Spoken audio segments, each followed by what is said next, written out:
Hey everyone, and welcome back to another episode of the Nation's Leaders from Coast to Coast podcast, where we spotlight political figures shaping America's narrative coast to coast. I'm Stephen.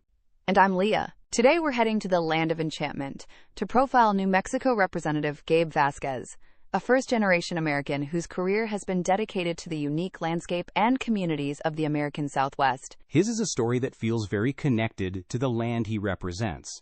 Before he ever entered the political arena, his work was almost entirely focused on conservation and the outdoors, correct? That's exactly right. Gabe Vasquez's professional life was shaped by his passion for New Mexico's natural environment. He spent years working for various conservation and wildlife advocacy groups. Most notably, he was the executive director for the New Mexico Wildlife Federation. In that role, he wasn't just a bureaucrat.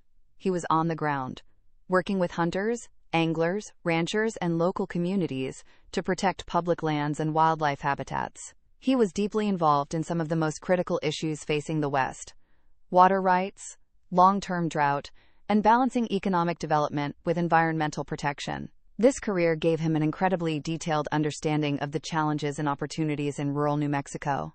So how did he make the transition from being a conservation advocate to an elected official? He started at the local level, which is a classic path into public service.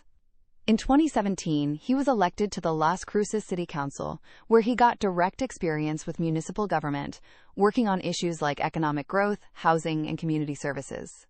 This role gave him a broader perspective on the needs of a diverse constituency.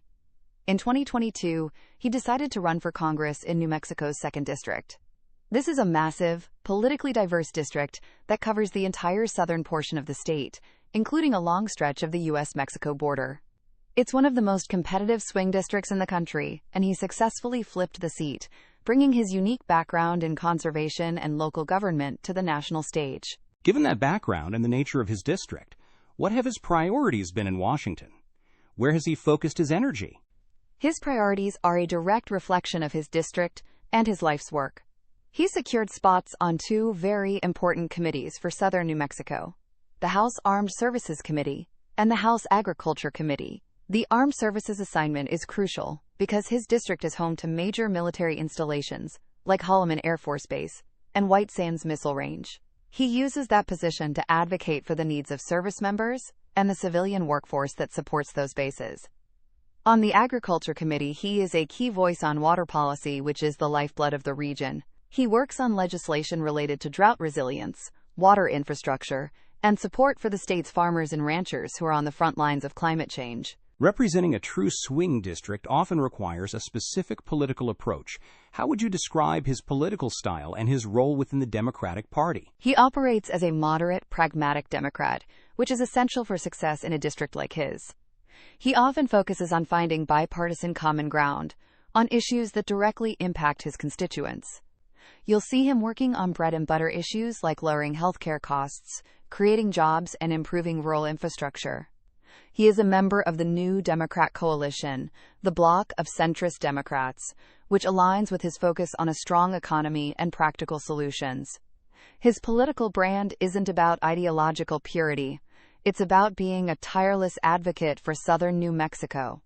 He often highlights his identity as a first-generation American and an outdoorsman to connect with the diverse electorate in his district, from Hispanic families in Las Cruces to ranchers in the more rural parts of the state. So it sounds like his focus remains squarely on the ground-level issues affecting his constituents, drawn directly from his own experiences. Precisely. When he talks about public lands, it's from the perspective of someone who has spent his life hiking and fishing on them. When he discusses water rights, it's with the knowledge of someone who has worked directly with farmers and conservationists struggling with a megadrought. This authenticity and deep-rooted connection to the land and its people are the defining characteristics of his approach to governance. He brings the voice of the rural, desert Southwest to a national conversation, ensuring that the unique challenges of his region are not overlooked in Washington. That's our profile for today. Thank you for listening to the Nation's Leaders from Coast to Coast podcast. You can find show notes for this episode and links to our sources on our website, pointedwords.com. Please note, AI assists in the creation of this podcast from pointedwords.com, and remember, better pointed words than pointed swords.